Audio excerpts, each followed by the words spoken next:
Hi friends, ಇವತ್ತಿನ video ಬಂದು ಒಂದು ಒಳ್ಳೆ 2 ದಿವಸದ್ದು ರುಟೀನನ್ನು ಹಾಕ್ತಾಯಿದ್ದೀನಿ. ಹಾಗೆ ತುಂಬ ಹೆಲ್ದಿ ವಿಷಯಗಳು ಮತ್ತು ಕೆಲವೊಂದು ಟಿಪ್ಸು ಮನಿ ಸೇವಿಂಗಿಗೆ ಮತ್ತು ಕೆಲವೊಂದು ಲೈಫಲ್ಲಿ ನಾವು ಯಾವುದಕ್ಕಾದರೂ ಸ್ಲೋ ಡೌನ್ ಆಗಿದ್ದರೆ ಅದನ್ನು ಯಾವ ರೀತಿ ನಾವು ಫಾಸ್ಟ್ ಮಾಡ್ಕೊಳ್ಳೋದು ಅನ್ನೋದ್ರ ಬಗ್ಗೆ. ಓಕೆ, ಇವತ್ತಿನ ವಿಡಿಯೋದಲ್ಲಿ ಫಸ್ಟಾಗಿ ನಾನು ತೋರಿಸ್ತಾ ಇರೋದು ಬಂದು ಕರಿಬೇವಿನ ಸೊಪ್ಪಿನ ಪುಡಿ.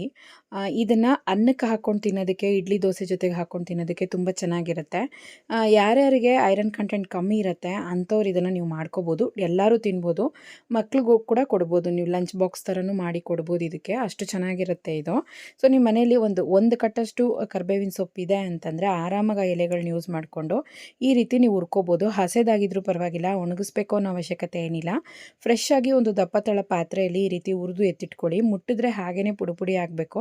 ಆ ರೀತಿ ಹುರಿದಿದ್ದಾದಮೇಲೆ ಅದೇ ಪಾತ್ರೆಯಲ್ಲಿ 2 ಸ್ಪೂನಷ್ಟು ಧನಿಯಾ ಮತ್ತು 2 ಸ್ಪೂನಷ್ಟು ನಾವು ಬಂದು ಉದ್ದಿನಬೇಳೆನ ಸೇರಿಸ್ಕೋಬೇಕಾಗುತ್ತೆ. ಮತ್ತು ಕಡಲೆಬೇಳೆ 2 ಸ್ಪೂನು. ಸೊ ಇದೆಲ್ಲನೂ ಎಕ್ಸ್ಟ್ರಾ ಫ್ಲೇವರ್ಗೆ, ಯಾಕಂದರೆ ನಾವು ಹಾಕ್ತಾ ಇರೋದು ಒಂದು ಸ್ವಲ್ಪ ಕರಿಬೇವಿನ ಸೊಪ್ಪು ಒಂದು ಸ್ವಲ್ಪ ಒಗ್ರೊಗ್ರಾಗಿರೋದ್ರಿಂದ ಈ ರೀತಿ ಎಕ್ಸ್ಟ್ರಾ ಫ್ಲೇವರ್ಸ್ನ ಆ್ಯಡ್ ಮಾಡಬೇಕಾಗುತ್ತೆ. ಮತ್ತು ಇದು ಪ್ರೋಟೀನ್ ರಿಚ್ಚು ಕೂಡ. ನಾವು ಕಾಳುಗಳನ್ನ ಸೇರಿಸ್ತಾ ಇರೋದ್ರಿಂದ. ಸಾಸಿವೆ 1 ಸ್ಪೂನಷ್ಟು ಹಾಕ್ಕೊಂಡಿದ್ದೀನಿ. ಜೀರಿಗೆ 3 ಸ್ಪೂನಷ್ಟು ಹಾಕ್ಕೊಂಡಿದ್ದೀನಿ. ಜೀರಿಗೆ ಫ್ಲೇವರ್ ನನಗೆ ತುಂಬ ಇಷ್ಟ, ಸೊ ಹಾಗಾಗಿ ಅದನ್ನು ಸ್ವಲ್ಪ ಜಾಸ್ತಿನೇ ಹಾಕ್ಕೊಂಡಿದ್ದೀನಿ. ಕಮ್ಮಿ ಉರಿ ಇಟ್ಟು ಚೆನ್ನಾಗಿ ಘಮ ಅಂತ ಸ್ಮೆಲ್ ಬರೋವರೆಗೂ ಇದನ್ನು ಹುರ್ಕೋಬೇಕು. ಇದ್ರ ಜೊತೆಗೆ ಒಂದು ಬ್ಯಾಡಗಿ ಮೆಣಸಿನ್ಕಾಯಿ, ಒಂದು ಒಣಮೆಣಸಿನ್ಕಾಯಿ ಹಾಕ್ಕೊಂಡು ಇದನ್ನು ಕೂಡ ಹುರ್ಕೊಳ್ತಾ ಇದ್ದೀನಿ. ಸೊ ಇದು ಚೆನ್ನಾಗಿ ಹುರಿದಿದ್ದಾದಮೇಲೆ ಎರಡನ್ನೂ ಸೇರಿಸಿ ನಾವು ಪೌಡ್ರ್ ಮಾಡೋವಾಗ, ಮತ್ತು ಅಂದರೆ ಸೊಪ್ಪು ಮತ್ತು ಈ ಕಾಳುಗಳನ್ನ ಪೌಡ್ರ್ ಮಾಡೋವಾಗ ಫೈನ್ ಪೌಡ್ರಾಗಿ ಮಾಡಬೇಕು ಅನ್ನೋದೇನಿಲ್ಲ, ಸ್ವಲ್ಪ ತರಿಯಾಗಿ ಕೂಡ ಮಾಡ್ಕೋಬೋದು. ಪೌಡ್ರ್ ಮಾಡಿಕೊಂಡು ಅದನ್ನು ಲೈಟಾಗಿ ಆರಿಸ್ಬಿಟ್ಟು, ಅಂದರೆ ಸ್ವಲ್ಪ ಬಿಸಿ ಇರುತ್ತಲ್ಲ ಮಿಕ್ಸಿಗೆ ಹಾಕಿದ್ಮೇಲೆ, ಆರಿಸಿದಾದ್ಮೇಲೆ ಅದನ್ನು ನಾವು ಒಂದು ಏರ್ ಟೈಟ್ ಕಂಟೈನರಲ್ಲಿ ಹಾಕ್ಕೊಂಡ್ರೆ ಸೆಲ್ಫ್ ಟೈಮ್ ಬಂದು ಇದಕ್ಕೆ 1 ಮಂತ್ ಇರುತ್ತೆ. ನೀವು ಫ್ರಿಜ್ಜಲ್ಲಿ ಇಟ್ಕೊಂಡು ಯೂಸ್ ಮಾಡ್ತೀರಾ ಅಂದರೆ ಒಂದು 3 to 4 ಮಂತ್ವರೆಗೂ ಇದನ್ನು ಧಾರಾಳವಾಗಿ ಯೂಸ್ ಮಾಡ್ಬೋದು. ಸೊ ಇದನ್ನು ಬಾಣಂತಿಯರಿಗೂ ಮತ್ತು ಪ್ರೆಗ್ನೆನ್ಸಿಯಲ್ಲಿರೋರಿಗೂ ಇದನ್ನು ಧಾರಾಳವಾಗಿ ಯೂಸ್ ಮಾಡ್ಬೋದು, ಏನು ತೊಂದರೆ ಇಲ್ಲ.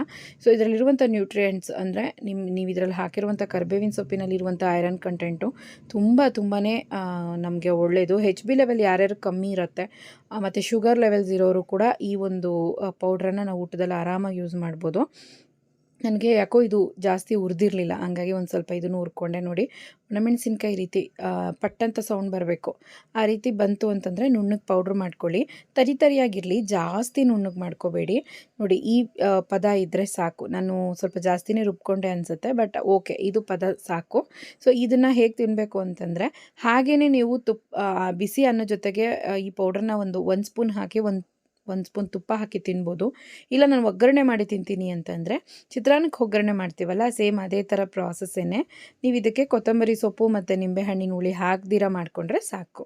ಸೊ ನಾರ್ಮಲಾಗಿ ಎಣ್ಣೆ ಮತ್ತು ಒಂದು ಸ್ವಲ್ಪ ಎಕ್ಸ್ಟ್ರಾ ಟೇಸ್ಟಿಗೋಸ್ಕರ, ನ್ಯೂಟ್ರಿಯೆಂಟ್ಸ್ಗೋಸ್ಕರ ಒಂದು 4-5 ಗೋಡಂಬಿ, ಜೀರಿಗೆ, ಉದ್ದಿನಬೇಳೆ, ಕಡಲೆಬೇಳೆ, ಕಡಲೆ ಬೀಜ ಇದನ್ನೆಲ್ಲ ಹಾಕಿ ಒಂದು ಸ್ವಲ್ಪ 1-2-3 ಕಡ್ಡಿ, ಅಂದರೆ ಒಂದು 10 ನಂಬರಷ್ಟು ನೀವು ಕರಿಬೇವಿನ ಸೊಪ್ಪನ್ನು ಕೂಡ ಹಾಕಿ ಚೆನ್ನಾಗಿ ಚಿಟಪಿಟ ಅಂತಂದ ಮೇಲೆ ನೀವು ಈ ಒಗ್ಗರಣೆಯನ್ನು ರೈಸ್ ಜೊತೆಗೆ ಹಾಕ್ಕೊಂಡು ಪುಡಿನ ಹಾಕ್ಕೊಳ್ಳಿ.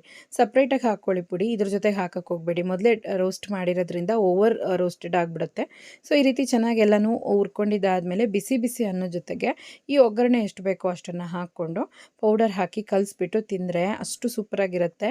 ಮತ್ತು ಬಂದು ನಿಮಗೆ ಒಂದು ಒಳ್ಳೆ ನ್ಯೂಟ್ರಿಯೆಂಟ್ ಸಿಗುತ್ತೆ ಇದರಿಂದ. ಸೊ ಇದನ್ನು ನಾನೀಗ ಟ್ರೈ ಮಾಡಿದ್ದೀನಿ. ಇದನ್ನು ನುಗ್ಗೆ ಸೊಪ್ಪಲ್ಲಿ ಕೂಡ ಸೇಮ್ ಪ್ರಾಸೆಸಲ್ಲೇ ಮಾಡ್ಬೋದು, ಅದು ಕೂಡ ಇನ್ನೂ ಒಳ್ಳೆಯದು. ಆದರೆ ನುಗ್ಗೆ ಸೊಪ್ಪು ಬಿಡಿಸೋದಕ್ಕೆ ಒಂದು ಸ್ವಲ್ಪ ಲೇಟ್ ಆಗುತ್ತೆ, ಅದೊಂಚೂರು ತಾಳ್ಮೆಯಿಂದ ಮಾಡಿಕೊಂಡು ಆರಾಮಾಗಿ ಹುರ್ಕೋಬೋದು, ಏನು ತೊಂದರೆ ಇಲ್ಲ. ನಾನು ಬಿಸಿ ಅನ್ನ ಮಾಡ್ಕೊಂಡಿದ್ದೆ, ಸೊ ಹಾಗಾಗಿ ಅದ್ರ ಜೊತೆಗೆ ಕಲ್ಸ್ಕೊಂಡು ತಿಂದೆ, ಅಷ್ಟೇ ಚೆನ್ನಾಗಿತ್ತು. ಧನಿಯಾ ಫ್ಲೇವರ್ ಎಲ್ಲನೂ. ಹಾಗೆ ಮಕ್ಕಳು ಸ್ಕೂಲಿಗೆ ಬಂದು ಪಡ್ಡು ಚಟ್ನಿ ಮಾಡಿದ್ದೀನಿ. ಹಾಗೆ ಇಡ್ಲಿ ಕೇಳ್ದ ನನ್ನ ಮಗ, ಸೊ ಹಂಗಾಗಿ ಇಡ್ಲಿಗೂ ಇಡ್ತಾ ಇದ್ದೀನಿ. ಸೊ ಇದು 3rd ಟೈಮ್ ನಾನು ಇಡ್ಲಿ ಮತ್ತು ಪಡ್ಡು ಮಾಡ್ತಾ ಇರೋದು. ಹೊಸದಾಗಿ ಗ್ರೈಂಡರ್ ತೊಗೊಂಡೆ ಅಂತ ಹೇಳಿದ್ನಲ್ಲ, ಅಮೆಝಾನಿಂದ ನನಗೆ ಕ್ಯಾಶ್ ಬ್ಯಾಕಲ್ಲಿ ನಾನು ತೊಗೊಂಡಂತಹ ಒಂದು ಗಿಫ್ಟ್ ಅದು ನನಗೆ ಅದು.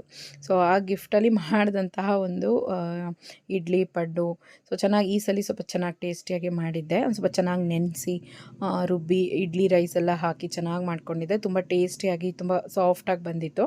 ಪಡ್ಡು ಕೂಡ ಚೆನ್ನಾಗಾಗಿತ್ತು. ಸೊ ಪಡ್ಡುಗೆ ಬಂದು ನಾನು ಕ್ಯಾರೆಟು ಈರುಳ್ಳಿ ಮತ್ತು ಕೊತ್ತಂಬರಿ ಸೊಪ್ಪು ಹಾಕಿದ್ದೀನಿ, ಜೀರಿಗೆ ಹಾಕಿದ್ದೀನಿ. ಒಗ್ಗರಣೆ ಮಾಡಿ ಕೂಡ ಹಾಕ್ಕೋಬೇಕು. ಒಗ್ಗರಣೆ ಮಾಡಿ ಹಾಕಿದ್ರೆ ಒಂದು ಸ್ವಲ್ಪ ಚೆನ್ನಾಗಿ ರೋಸ್ಟ್ ಆಗಿರುತ್ತೆ. ಇಲ್ಲಾಂದರೆ ಹಸೆ ವಾಸನೆ ಹೊಡೆಯುತ್ತೆ ಮಧ್ಯ ಎಲ್ಲ ಹಾಗಾಗೇನೆ ಇದ್ದರೆ. ಒಂದು ಸ್ವಲ್ಪ ಎಣ್ಣೆ ಹಾಕಿ ಸೋಟೆ ಮಾಡಿಕೊಂಡು ಅದನ್ನು ನಾವು ಇದ್ರ ಜೊತೆಗೆ ಮಿಕ್ಸ್ ಮಾಡಿ ಹಿಟ್ಟಿನ ಜೊತೆಗೆ ನಾವು ಈ ರೀತಿ ಮಾಡ್ಕೋಬೋದು. ತುಂಬ ಟೇಸ್ಟಿಯಾದಂಥ ಒಂದು ಕ್ಯಾರೆಟ್ ಪಡ್ಡು, ಕ್ಯಾರೆಟ್ ಜಾಸ್ತಿ ಹಾಕಿದ್ದೆ. ನೀವು ಬೀಟ್ರೂಟ್ ಕೂಡ ಹಾಕ್ಕೋಬೋದು, ಕ್ಯಾರೆಟು, ವೆಜಿಟೇಬಲ್ಸ್ ಮತ್ತು ಕಾರ್ನ್ ಇದ್ದರೆ ಅಂದರೆ ಜೋಳ ಇದ್ದರೆ ಜೋಳ ಹಾಕ್ಕೋಬೋದು. ಸಣ್ಣ ಸಣ್ಣದಾಗಿ ಹಚ್ಚಿ ಸ್ವಲ್ಪ ಬೇಯಿಸ್ಬಿಟ್ಟು ನಾವು ಹಿಟ್ಟು ಜೊತೆಗೆ ಮಿಕ್ಸ್ ಮಾಡಿ ಈ ರೀತಿ ನಾವು ಪಡ್ಡು ಮಾಡಿಕೊಂಡ್ರೆ ಮಕ್ಕಳಿಗೆ ವೆಜಿಟೇಬಲ್ಸ್ ಸೇರಿಸ್ದಂಗೆ ಇರುತ್ತೆ. ಸೊ ಈ ರೀತಿ ಕೂಡ ಮಾಡಿ ಮಕ್ಕಳಿಗೆ ಕೊಡ್ಬೋದು. ಹಾಗೆ ಇಡ್ಲಿ ಬಂದು ಒಂದು 15 ನಿಮಿಷ ಕುಕ್ ಮಾಡಿದೆ, ಚೆನ್ನಾಗಿ ಬೆಂದ್ಬಿಟ್ಟಿತ್ತು. ನನಗೆ ಜಸ್ಟ್ ನೋಡಿದ್ರೇ ಅರ್ಥ ಆಗ್ತಿತ್ತು, ಅದು ಇಡ್ಲಿ ಬೆಂದಿರೋ ಸ್ಮೆಲ್ಲೇ ನೀಟಾಗಿ ಗೊತ್ತಾಗುತ್ತೆ. ಸೊ ಜಾಸ್ತಿ ಹುಳಿ ಬರೋಕ್ಕೆ ಬಿಡಲ್ಲ ನಾನು. ಆದಷ್ಟು ಒಂದು ಸ್ವಲ್ಪ 7 ಗಂಟೆ 6:30 ಆ ರೀತಿ ರುಬ್ಕೋತೀನಿ. ಸಂಜೆನೇ ರುಬ್ಕೊಂಡ್ರೆ ಬೇಗ ಹುಳಿ ಬಂದುಬಿಡತ್ತೆ. ಮತ್ತು ಬೆಳಗ್ಗೆ ಹುಳಿ ಬಂದಿದ್ದ ತಕ್ಷಣವೇ ಎಷ್ಟು ಬೇಕೋ ಅಷ್ಟು ಹೊರಗೆ ಎತ್ತಿಟ್ಕೊಂಡು ಮಿಕ್ಕಿದ ಫ್ರಿಜ್ಜಲ್ಲಿ ಎತ್ತಿಟ್ಬಿಡ್ತೀನಿ. ಸೊ ನೆಕ್ಸ್ಟ್ ಡೇಗೆ ಕೂಡ ಯೂಸ್ ಮಾಡ್ಕೊಬೋದಲ್ಲ, ಅದಕ್ಕೋಸ್ಕರ. ಇಡ್ಲಿ ನೋಡಿ ಸ್ವಲ್ಪ ಕೂಡ ಇಡ್ಲಿ ಪಾತ್ರೆಗೆ ಮೆತ್ಕೊಳ್ದೆ ನೀಟಾಗಿ ಬರ್ತಿದೆ. ಎಣ್ಣೆ ಒಂದು ಸ್ಪೂನ್ ಒಂದೊಂದು ಡ್ರಾಪ್ ಅಷ್ಟು ಹಾಕಿ ನಾನು ಬಂದು ಟೋಟಲಾಗಿ ಇದನ್ನು ಹಾಕಿದ್ದು. ಎಷ್ಟು ಸಾಫ್ಟಾಗಿ ಎಷ್ಟು ಚೆನ್ನಾಗಿ ಬಂದಿದೆ. ಫಸ್ಟ್ ಟೈಮ್ ನಾನು ಇಡ್ಲಿ ಇಷ್ಟು ಸಾಫ್ಟಾಗಿ ಮಾಡಿರೋದು. ಪ್ರೀವಿಯಸ್ಸಲ್ಲಿ ವೀಡಿಯೋದಲ್ಲಿ ನೀವು ನೋಡಿರ್ಬೋದು, ಅಷ್ಟು ಸಾಫ್ಟ್ ಬಂದಿರಲಿಲ್ಲ. ಬಟ್ ಇದರಲ್ಲಿ ಅಷ್ಟೇ ಸಾಫ್ಟಾಗಿ ಅಷ್ಟೇ ಚೆನ್ನಾಗಿ ಬಂದಿತ್ತು. ಚಟ್ನಿಗಂತೂ ತುಂಬ ಚೆನ್ನಾಗಿತ್ತು ಟೇಸ್ಟು. ಸೊ ಮಕ್ಕಳಿವಾಗೆಲ್ಲ ಹೋಟ್ಲಲ್ಲಿ ಕೇಳೋದೇ ಇಲ್ಲ. ಮೊದಲು ಇಡ್ಲಿ ಎಲ್ಲ ಹೋಟ್ಲಲ್ಲಿ ಬೇಕು ಅಂತ ಕೇಳೋರು. ಬಟ್ ಈಗ ಚೆನ್ನಾಗಿ ಮಾಡೋದ್ರಿಂದ ಮನೆಯಲ್ಲೇ ಇಷ್ಟಪಡ್ತಾರೆ. ಸೊ ಈ ರೀತಿ ಮಾಡಿಕೊಂಡು ಮಕ್ಕಳಿಗೆ ಕೊಟ್ಟಿದ್ದೆ. ನನ್ನ ಮಗ ಕೂಡ ತೆಗಿತೀನಿ ಅಂತಂದ, ಅವನೊಂದು ಚೂರು ಕಿತ್ತಾಕ್ಬಿಟ್ಟ. ಬಟ್ ಟೇಸ್ಟಿಯಾಗಿ ಚೆನ್ನಾಗಿರುವಂಥ ಇಡ್ಲಿ ರೆಡಿಯಾಗಿತ್ತು. ಸೊ ಮಕ್ಕಳಿಗೆ ಸ್ಕೂಲ್ಗೆ ಫಸ್ಟು ಪ್ಯಾಕ್ ಮಾಡಿ ಅವ್ರಿಗೆ ತಿನ್ನೋದಕ್ಕೆ ಕೊಟ್ಟು ಅವ್ರಿಗೆ ಸ್ಕೂಲಿಗೆ ಕಳಿಸಿದ್ದಾಯಿತು. ಯಾಕಂದರೆ ಅದೊಂದು ಬೆಳಗ್ಗೆ ಹೊತ್ತು ಈಗ ದೊಡ್ಡ ಕೆಲಸ, ಬೆಳಗ್ಗೆ ಬೇಗ ಬೇಗ ಎಲ್ಲ ಕೆಲಸ ಮಾಡಿ ಏನಪ್ಪ ಟಿಫನ್ ಮಾಡೋದು ಅಂತ ಟೆನ್ಷನ್ ಆಗಿಬಿಡುತ್ತೆ ಬೆಳಗ್ಗೆನೇ. ಸೊ ಹಿಂದಿನ ದಿನ ನೈಟೇ ಏನು ಮಾಡಬೇಕು ಅನ್ನೋದನ್ನು ಪ್ರಿಪೇರ್ ಮಾಡಿಕೊಂಡು ಒಂಚೂರು ಮೈಂಡಲ್ಲಿ ಇದೇ ಥರ ಮಾಡಬೇಕು ಅಂತ ಅಂದ್ಕೊಂಡು ಮಲ್ಕೊಂಡ್ರೆ ಬೆಳಗ್ಗೆ ಆರಾಮಾಗಿ ಮಾಡ್ಬೋದು. ಇಡ್ಲಿ ನೋಡಿ ಎಷ್ಟು ಚೆನ್ನಾಗಿ ಸಾಫ್ಟಾಗಿ ಬಂದಿದೆ ಅಂತ. ಸೊ ಒಂಚೂರು ಹಾಗೆ ಟೇಸ್ಟ್ಗೆ ತಿಂದು ನೋಡೋಣ ಅಂಥೇಳಿ ಕಡಲೆ ಬೀಜ ಮತ್ತು ಕೊಬ್ಬರಿ ಹಾಕಿ ಮಾಡಿರುವಂಥ ಚಟ್ನಿ ಇದು.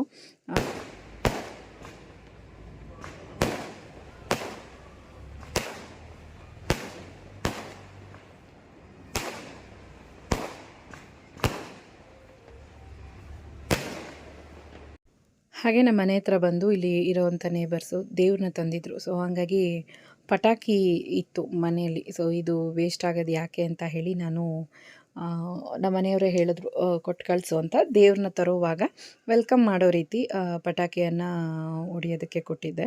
ಸೊ ತುಂಬ ಒಂದು 2.5 ನಿಮಿಷ ಬಂದು ಪಟಾಕಿ ಹೊಡ್ಕೊಂತು. ಚೆನ್ನಾಗಿ ಇದ್ರದ್ದು ನೋಡೋದಕ್ಕೇ ತುಂಬ ಚೆನ್ನಾಗಿತ್ತು. ಸೊ ಸಂಜೆ ಟೈಮ್ ಕರೆಕ್ಟಾಗಿ ಇಟ್ಟಿದ್ರು. ಸೊ ನಮಗೂ ಒಂಥರ ಖುಷಿ ಅಲ್ವಾ, ಹಂಗಾಗಿ ಅದನ್ನು ನಾವು ಕೊಟ್ಟಿದ್ವಿ. ಸೊ ಇವತ್ತಿನ ವಿಡಿಯೋದಲ್ಲಿ ಮೇಯ್ನಾಗಿ ಹೆಣ್ಮಕ್ಳಿಗೆ ನಾನು ಹೇಳಕ್ಕೆ ಹೊರಟಿರೋದು ಏನಪ್ಪ ಅಂತಂದರೆ, ನಾಳೆ ಮಾಡೋಣ, ನಾಡ್ದು ಮಾಡ್ಕೊಳ್ಳೋಣ ಅಂತ ಯಾವುದೇ ಕಾರಣಕ್ಕೂ ಅಷ್ಟೇ ಈ ವಿಷಯಗಳನ್ನ ಅಂದ್ಕೊಳ್ಳೋಕೆ ಹೋಗ್ಬಿಡಿ. ಮೊದಲನೇದು ಬಂದು ಮೇಯ್ನಾಗಿ ಮನಿ ಸೇವಿಂಗು. ಇದನ್ನು ಬಂದು ನಾಳೆ ನೋಡ್ಕೊಳ್ಳೋಣ, ಈಗಿರೋ 100 ರೂಪೀಸ್ ನಾವು ಖಾಲಿ ಮಾಡೋಣ, ನಾಳೆ ನಮ್ಮ ಮನೆಯವರು ಹೇಗೂ ಕೊಡ್ತಾರ್ತಾನೆ, ನಾಳೆಯಿಂದ ಕುಡಿಕೋಣ ಅಂತ ಅಂದ್ಕೊಳ್ಳೋಕೆ ಹೋಗ್ಬೇಡಿ. ಅದು ಖಂಡಿತವಾಗ್ಲೂ ಯಾವತ್ತೂ ನಿಮ್ಮ ಕೈಲಿ ಮನಿ ಸೇವಿಂಗನ್ನು ಕಂಟಿನ್ಯೂಸ್ ಆಗಿ ಮಾಡೋಕ್ಕಾಗೋದೇ ಇಲ್ಲ.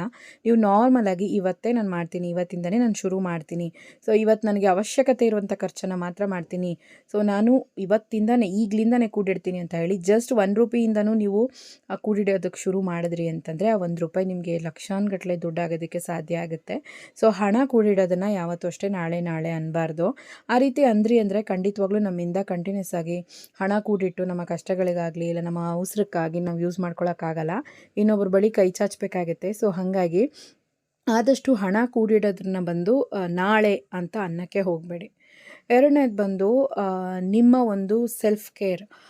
ನಿಮ್ಮ ಸೆಲ್ಫ್ ಕೇರ್ ಏನೇ ಆಗಿರಲಿ, ಅದು ಹೇರ್ ಕೇರ್ ಆಗಿರ್ಬೋದು, ಸ್ಕಿನ್ ಕೇರ್ ಆಗಿರ್ಬೋದು, ಇಲ್ಲ ಹೆಲ್ತ್ ವಿಷಯವಾಗಿ ಏನೋ ಒಂದು ಚೆಕಪ್ ಮಾಡಿಸ್ಕೋಬೇಕು, ಇಲ್ಲ ನಿಮಗೆ ಸ್ಕಿನ್ಗೇನೋ ಅಲರ್ಜಿ ಆಗಿರುತ್ತೆ, ಇಲ್ಲ ನಿಮಗೇನೋ ಒಂದು ನೋವಿರುತ್ತೆ, ಏನೋ ಒಂದು ಪ್ರಾಬ್ಲಮ್ ಆಗ್ತಾ ಇರುತ್ತೆ, ಸೊ ಇನ್ಫೆಕ್ಷನ್ಸ್ ಆಗಿರುತ್ತೆ, ಅದು ನಮಗೆ ಗೊತ್ತಿರಲ್ಲ, ನಾಳೆ ನೋಡ್ಕೊಳ್ಳೋಣ, ನಾಳೆ ಡಾಕ್ಟರ್ನ ವಿಸಿಟ್ ಮಾಡೋಣ, ಈ ರೀತಿ ಅನ್ನೋಕ್ಕೆ ಹೋಗಬೇಡಿ.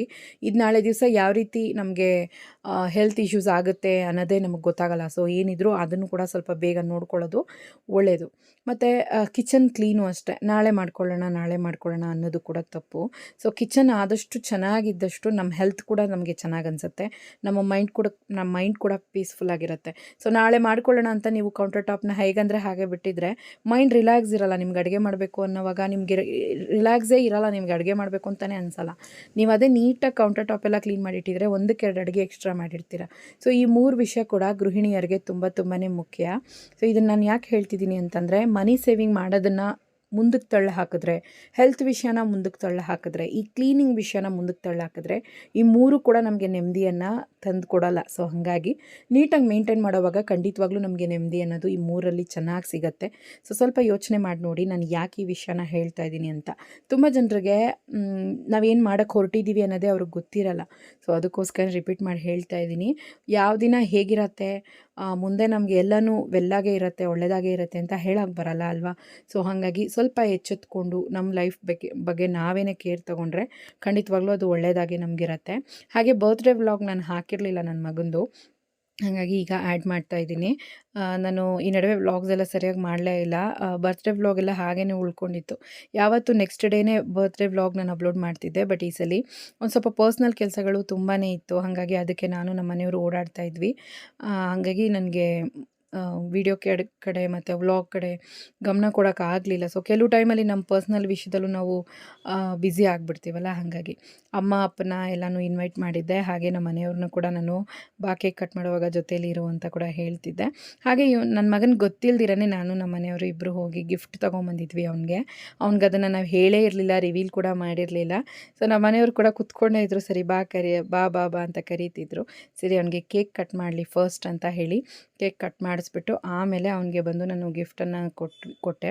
ಅಂದರೆ ನಮ್ಮ ಮನೆಯವರು ಪರ್ಚೇಸ್ ಮಾಡಿದ್ದು ಗಿಫ್ಟು ಅವನಿಗೆ ಕೊಡಬೇಕು ಅಂತ.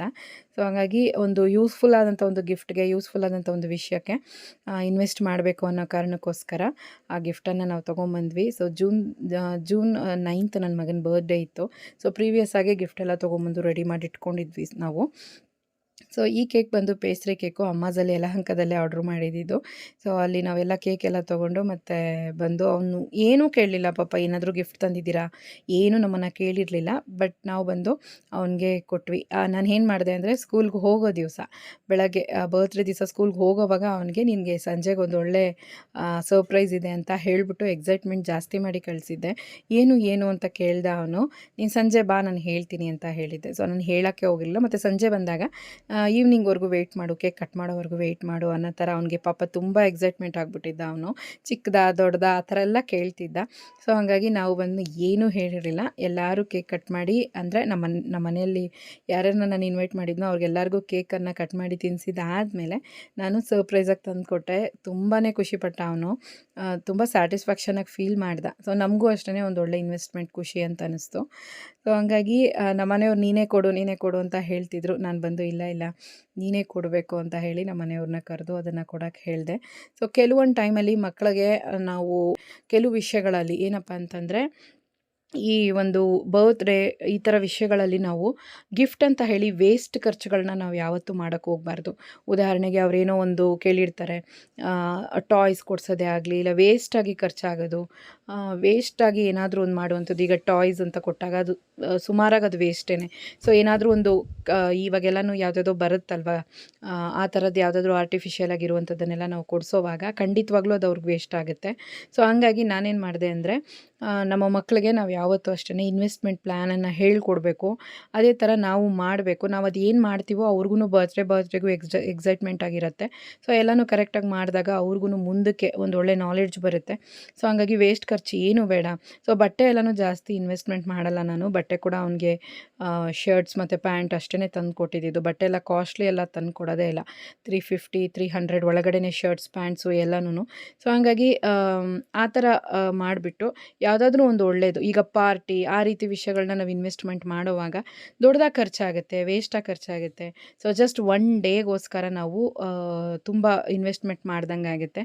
ಹಾಗಾಗಿ ನಾನು ಆ ಥರ ಎಲ್ಲ ಮಾಡೋದು ಬೇಡ, ಅವ್ನಿಗೆ ಲೈಫ್ ಟೈಮ್ ಇನ್ವೆಸ್ಟ್ಮೆಂಟ್ ಆಗಿರಬೇಕು, ಅವ್ನಿಗೂ ಅದು ನಾಲೆಡ್ಜ್ ಬೆಳಿಬೇಕು ಅನ್ನೋ ಕಾರಣಕ್ಕೋಸ್ಕರ ಸೊ ರಿಂಗನ್ನು ಪರ್ಚೇಸ್ ಮಾಡಿದ್ವಿ. ಸೊ ನಮ್ಮ ಮನೆಯವ್ರು ಬಂದು ರಿಂಗ್ ಕೊಡ್ಸೋಣ ಅವ್ನಿಗೆ, ಚೆನ್ನಾಗಿರುತ್ತೆ ಅಂತ ಹೇಳಿ ರಿಂಗನ್ನು ಅವ್ನಿಗೆ ನಮ್ಮ ಮನೆಯವ್ರು ಬಂದು ಪ್ರೆಸೆಂಟ್ ಮಾಡಿದ್ರು. ಸೊ ನಾನು ಬಂದು ರಿವೀಲ್ ಮಾಡೋಕ್ಕೆ ಹೋಗಲಿಲ್ಲ.